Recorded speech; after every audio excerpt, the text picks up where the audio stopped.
I am Duncan McDonald. I'm the president of CSAP Society, and I'm going to give you an overview of what the society is and does, and would first like to acknowledge, with respect and in the spirit of reconciliation, that the CSAP office and the places where I live, work, and play are on the traditional and unceded territories of the Coast Salish people, the Squamish, Tsleil-Waututh, and Musqueam. Next slide, please. And you can go one more, please. So in about 20 minutes, I'll go over what the society is and the mandate and the governance, and then a bit about the steps required to obtain certificates and similar approvals and the journey of one of those submissions through the CSAP Society. A bit about how the CSAP Society operates and the committee structures, and then a little bit about what's new at CSAP over the past year. And there should be plenty of time for questions. Next slide, please. So what is CSAP Society? Well, it's the Contaminated Sites Approved Professional Society. It is, we're an independent society under the Society Act, a nonprofit. So we have a constitution. Really, the site was born to facilitate the review of contaminated site submissions on behalf of the Ministry of Environment. That's why we're here. We've been here since 2008.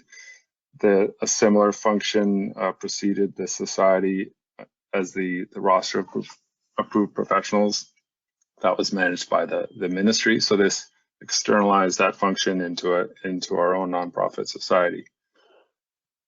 So fundamentally, that's why we're here, to help with the workload of processing and reviewing contaminated sites submissions for things like certificates of compliance, for contaminated sites that have been cleaned up, approvals in principle, which is the approval for approving remediation plans for sites that are going to be cleaned up, and determinations that sites are or are not contaminated sites. There are other things in our constitution as well, including things like regulating and governing the conduct of our members, advancing our profession, and upholding public interest through ensuring the integrity and expertise of our members. And then also in our constitution is informing the public of contaminated sites review processes and the role of our society and our members, which is exactly what I'm here doing today. And should also mention here, Protocol 6 is that's the ministry protocol which says what must go through our society, which is really the non-high risk applications for the instruments that I described, certificates of compliance and approvals in principle and determinations. So that's what the society is. Next slide, please. We're governed by a board of directors. So we have 12 directors representing, 3 directors represent our parent societies, being our members come from either Engineers and Geoscientists BC, the College of Applied Biology, or the BC Institute of Agrologists. We also have a few professional chemists. Another way to be for entrance into our society. Our board of directors have 5 at-large positions, elected positions, and then there's 4 directors appointed by the Ministry of Environment. So there is a local government spot. There's the environmental spot has always been held by a lawyer, someone from the legal profession. There's an industry spot. It's currently BC Business Council. There's been Canadian Fuels representatives, Urban Development Institute representatives, and then there is a Ministry of Environment spot on the board. Next slide, please.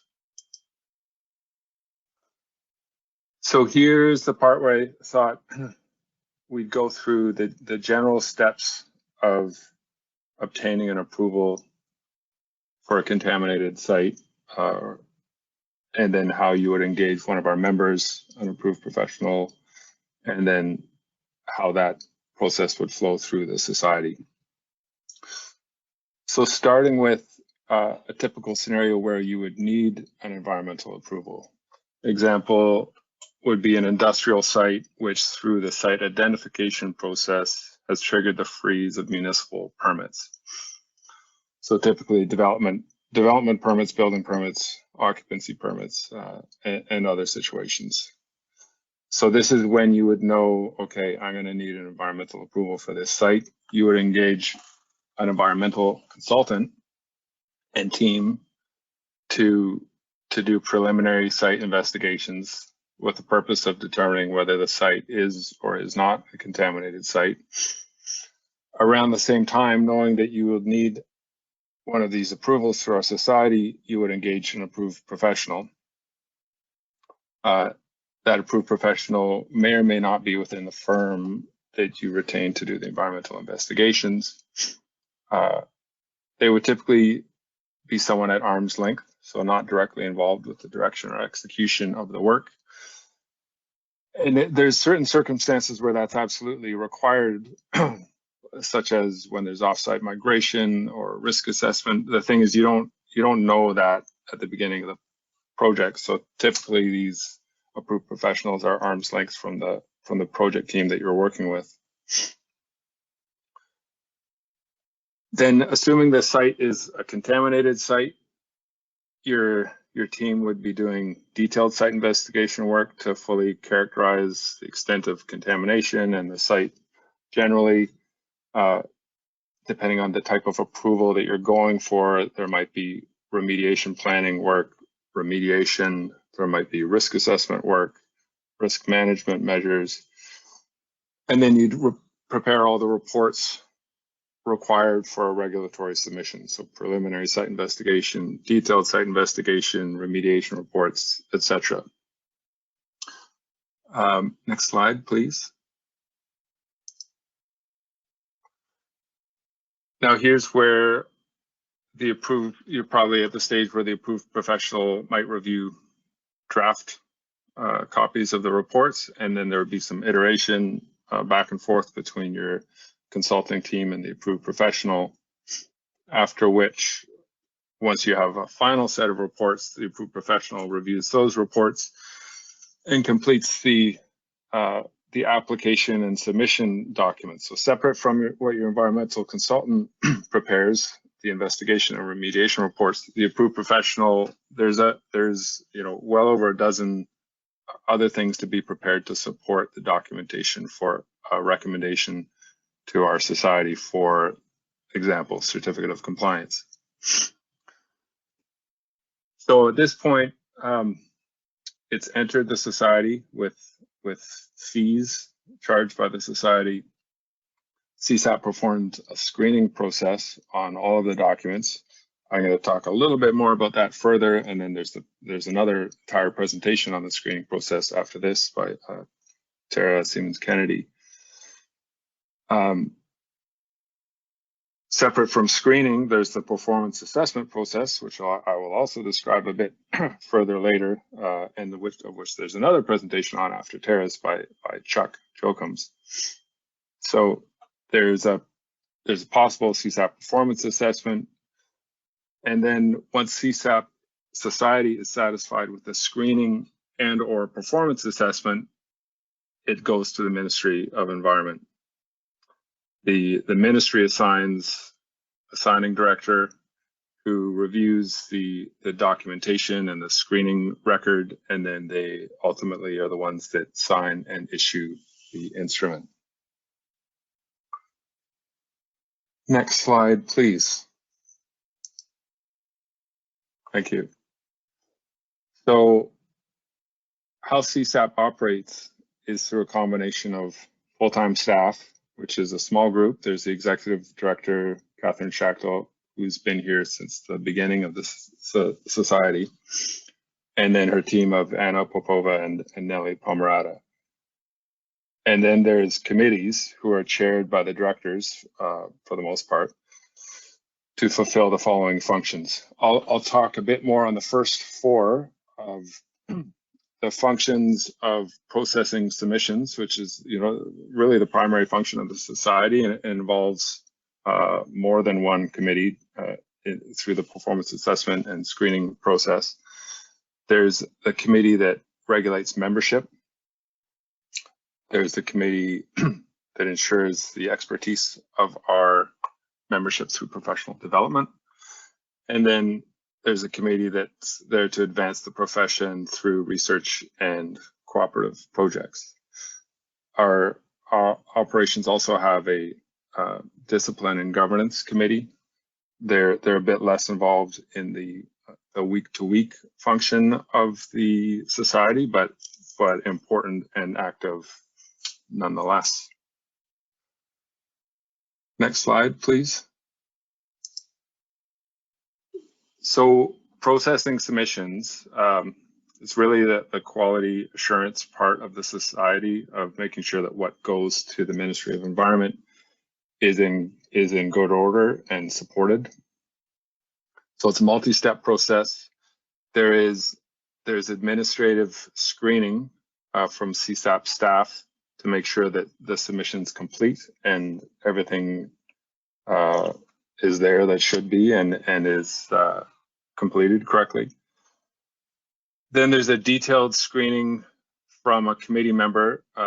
There's a talk on this in an hour.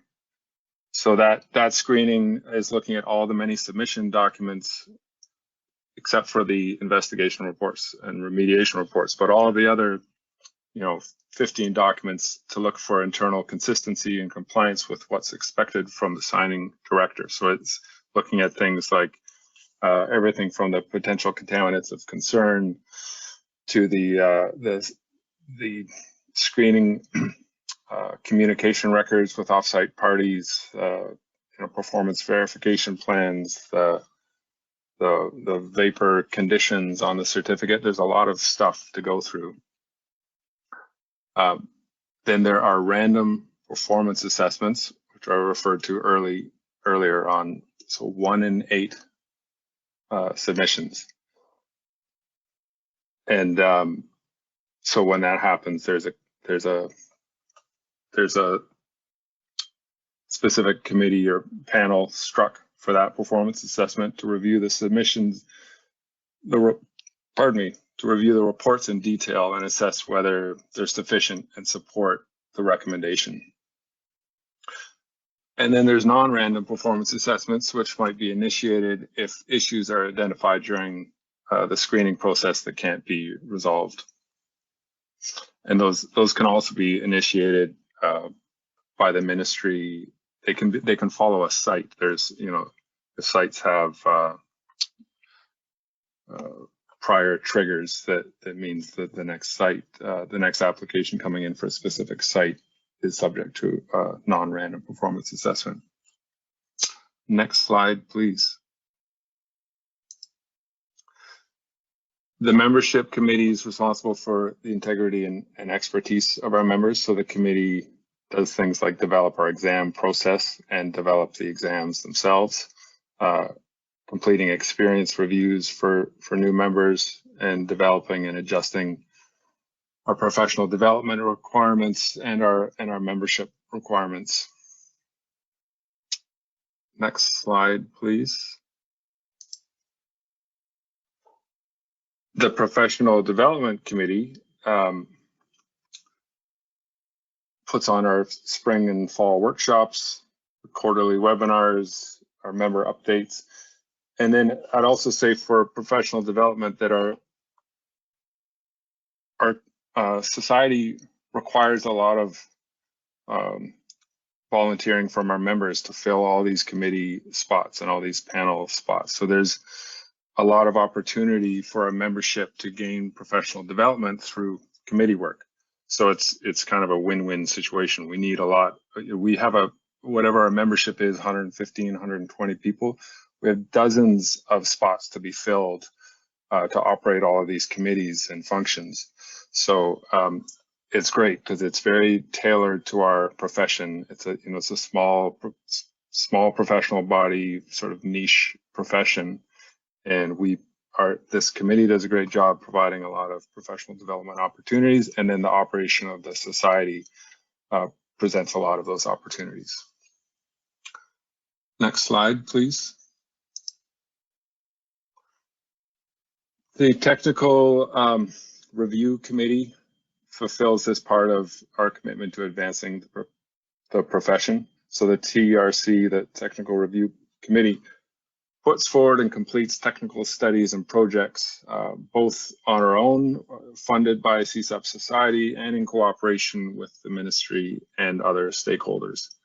So these might be technical studies, reviews of other jurisdictions, economic studies, review of draft policy from the ministry, or anything else that's seen to be of value to our stakeholders. Next slide, please. So what's new? What's new at CSAP? Well, one thing that's very new as of this month is CSAP taking on report review services for the ministry. So this is specifically at this time, this is review of reports being submitted to satisfy the requirements of existing instruments like old certificates and approvals. And typically this might be monitoring reports or verification of that systems are performing as designed. So the idea generally here is to help the ministry with backlog by providing technical work, technical review services, providing technical memos from someone on this committee. This is also a new committee, providing that memo to the signing director at the ministry so that they don't have to staff that review. And CSAP Society would charge, we are charging for this service, and then the ministry does not have to charge for this service. So this has the potential to turn into other technical review services that the society can provide the ministry to assist with timelines and backlog, which is good for all of our stakeholders.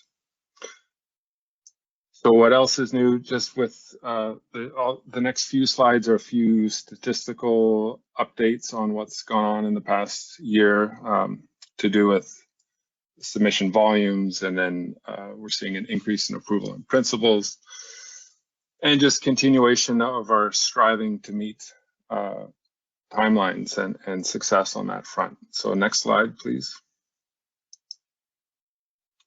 So submissions, generally, this goes back to 2008, the beginning, and usually there's about 100, 110, 120 submissions go through our society. The biggest notable peaks were just before and after the 2017 regulatory changes. They spiked before that and they dropped after that. Otherwise, we saw they did drop in 2020, but not dramatically. And we're not done with 2021. The month end still has February and March. So we're, even since this slide, we're maybe up closer to 90, and we'll have a relatively normal year, but a bit on the low side. And we're seeing it climb back up to normal levels. And then you can see there too, we've processed almost 1,500 submissions since the beginning of our existence. And next slide, please. So this, we don't have to get into the details of this pie graph, but the reason I'm including it is because approval and principles, we've seen a change in the past year to do with the ministry's position on since 2021, so since exactly a year ago, February 2021, on the approvals required for development permits. There's been a shift towards the requirement for approval in principle versus the prior method of releases. So in 2020, there's a few different kinds of approval in principle, but there was just 5 in 2020, and we're at about 21 in fiscal year 2021. So from 5 to 21. We're also seeing quite a drop in detailed risk assessment certificates of compliance from 55 to 33. It's not as obvious to us why that has happened, but there you have it. I think I'll leave it at that for that slide. Next slide, please. Timelines. Just noting this because I think one of the key functions of the society, and due to the leadership of Catherine Schachtel over the years, and of all the committees, has been to meet timelines and keep things moving. So performance assessments are mostly completed in less than 2 months, almost half of them even in 1 month. That's impressive because they're very, I've been involved in that committee, and a lot of performance assessments, they're very challenging to get done, but they're the committee and the society as a whole does a heck of a job keeping things moving on that front, so that we keep our timelines on track. And the next slide, please. And no different on screening. So preliminary screening, which is Anna Popova in the CSAP office, almost without exception is done within a few days. And then detailed screening, which is done by one of the committee panel members, is usually done in less than 10 days. So again, that's just a continuous effort to strive to meet those timelines. So thanks to those committees and everybody involved in that. And next slide, please. I think that's it for my prepared remarks.